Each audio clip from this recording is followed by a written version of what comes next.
Everyone knows the love affair during that film. You're 19. Humphrey Bogart is 44 years old.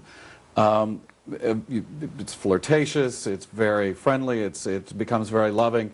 The one part that was new to me that I loved reading about was Howard Hawks finds out about this while you're filming. He takes you aside. What does he say to you? Well, Howard Hawks knew about it because there was no missing it, and he called me to his home one evening, and I drove out there and went into his house, and of course his wife was, I was terribly nervous.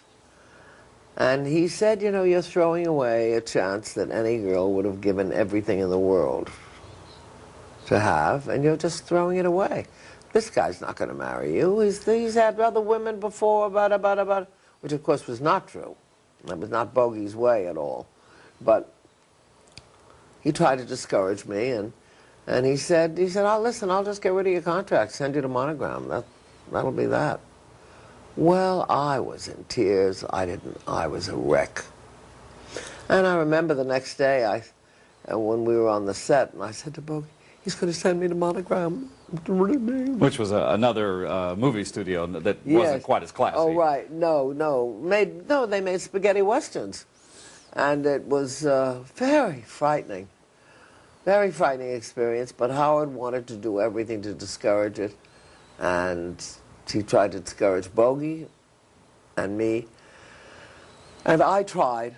I thought, well, maybe he's right. Maybe, you know, maybe he will stay with his wife. Why am I getting involved like this? Because I was a total innocent.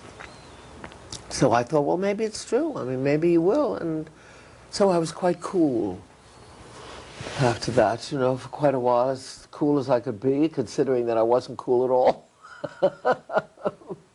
It was quite a thing we went through. And he wasn't very cool either. It must have been such a relief when it all finally came out and he left his wife and you got together. Well, he had done that before, but I mean, you know, the vision of me as a homewrecker, I was too young to be a homewrecker. It was certainly the last thing on my mind. I never thought of him as being married at the beginning. And see, of course, I was told later on that he was married to this woman, and they fought all the time. They never got along. And but they both were big drinkers, and that the woman would drop a big light on my head. One of those big lamps they have on the side. Oh, I was scared. Oh, what am I getting into here? And you ended up having a phone call conversation with her at one point. Terrible. I can't even.